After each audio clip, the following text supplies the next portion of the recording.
Pernah kepikiran nggak sih dari mana sebetulnya asal-usul Al-Quran kalau dilihat dari sudut pandang logika? Nah, hari ini kita akan coba bedah sebuah argumen yang mencoba menjawab pertanyaan itu, langkah demi langkah. Yuk, kita lihat alur pemikirannya.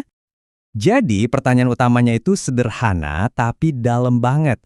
Al-Quran ini datangnya dari mana? Sumber yang kita kaji ini mencoba mendekatinya bukan sebagai misteri, tapi lebih kayak sebuah persoalan logika yang bisa dipecahkan. Sumber ini ngasih kita 3 kemungkinan yang logis. Pertama, apa Al-Quran itu karya bareng-bareng bangsa Arab? Kedua, apa ini karangan Nabi Muhammad sendiri? Atau yang ketiga, apa Al-Quran itu persis seperti klaimnya, firman dari Tuhan? Kita bakal telusuri satu persatu kemungkinan ini. Oke, kita mulai dari kemungkinan pertama. Bisa nggak sih Al-Quran itu semacam mahakarya sastra yang diciptakan oleh orang-orang Arab di abad ke-7? Mereka kan terkenal jago banget soal bahasa dan puisi. Argumen pertama dari sumber ini langsung nunjukin sebuah kontradiksi yang gede banget.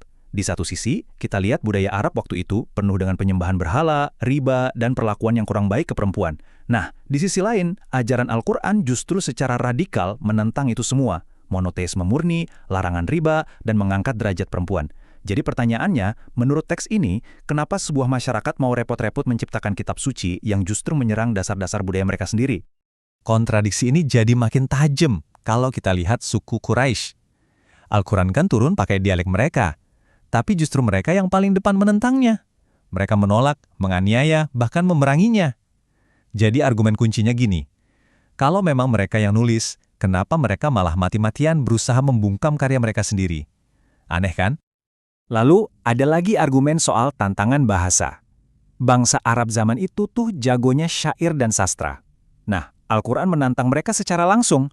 Coba deh bikin 10 surat aja yang sebanding. Ini kayak tantangan yang menusuk langsung ke harga diri dan keahlian mereka. Waktu tantangan 10 surat itu nggak ada yang bisa jawab, tantangannya diturunin lagi. Cukup bikin 1 surat aja. 1. Menurut teks yang kita kaji ini, meskipun permusuhannya sengit banget, tantangan ini nggak pernah ada yang bisa penuhi.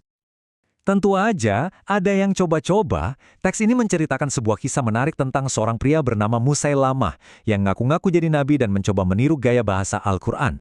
Dan inilah hasilnya. Jauh banget dari gaya bahasa Al-Quran yang agung, upaya Musailamah ini kedengerannya biasa banget. Ya, cuma deskripsi simpel soal kelinci. Nah, ini bagian terbaik dari ceritanya. Amr bin Al-Ash, yang waktu itu bahkan belum jadi muslim, langsung nolak mentah-mentah. Dia pada dasarnya bilang, kita sama-sama tahu kok kalau ini bohong. Ini nunjukin betapa jelasnya perbedaan kualitasnya bagi orang-orang pada zaman itu. Bahkan para ahli sastra dari pihak lawan pun mengakuinya. Walid bin Mughirah, seorang pakar dari Quraisy, tercatat mengakui kalau yang dia dengar itu bukan kata-kata manusia biasa, tapi punya kualitas yang luar biasa tinggi.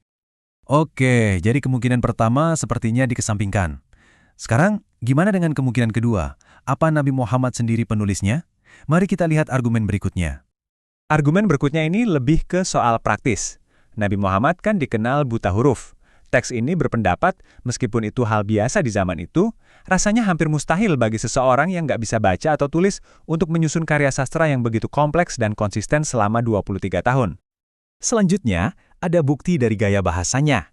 Kalau kita bandingkan perkataan Nabi Muhammad sehari-hari yang kita kenal sebagai hadis dengan Al-Quran, perbedaannya itu mencolok banget. Hadis itu bahasanya lugas apa adanya. Sebaliknya, Al-Quran punya gaya yang agung dan puitis. Nah, pertanyaannya menurut argumen ini, gimana caranya satu orang bisa secara konsisten menghasilkan 2 gaya yang sangat berbeda ini tanpa pernah tercampur aduk? Belum selesai sampai di situ. Argumen berikutnya datang dari isi Al-Quran itu sendiri. Teksnya bicara soal sejarah kuno, kisah nabi-nabi terdahulu, dan fenomena alam dengan detail yang menurut argumen ini mustahil diketahui oleh seorang pria di abad ke-7 yang tinggal di Jazirah Arab. Dan ini membawa kita pada beberapa contoh spesifik yang disajikan oleh teks ini, sebagai bukti adanya sumber pengetahuan yang di luar jangkauan manusia pada saat itu. Coba perhatikan ayat tentang lebah ini. Sekilas kelihatannya kayak deskripsi puitis tentang alam ya kan?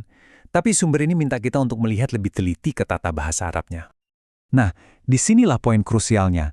Dalam bahasa Arab aslinya, kata kerja yang ditujukan kepada lebah, buatlah, makanlah, itu pakai bentuk feminin. Ini secara spesifik menunjuk pada lebah betina.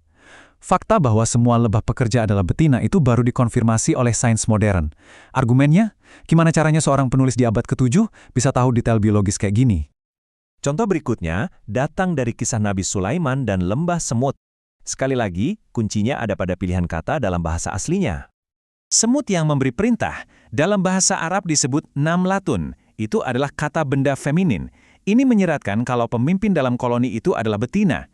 Lagi-lagi argumennya adalah bahwa pemahaman modern tentang struktur sosial semut yang dipimpin oleh ratu itu penemuan yang jauh lebih baru.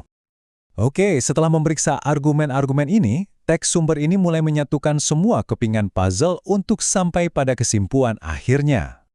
Jadi, ini adalah proses eliminasi. Sumber ini menolak kemungkinan pertama, karya bangsa Arab, berdasarkan bukti budaya dan bahasa. Lalu, kemungkinan kedua, tulisan Nabi Muhammad juga ditolak berdasarkan argumen soal buta huruf, gaya bahasa yang berbeda, dan isi pengetahuannya. Ini hanya menyisakan satu kemungkinan dalam kerangka logika mereka. Setelah menyingkirkan sumber-sumber manusiawi, sumber ini menyimpulkan bahwa Al-Quran pastilah berasal dari sumber non-manusia.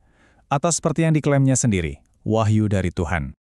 Dan ini membawa kita pada pertanyaan penutup yang jadi inti dari argumen ini.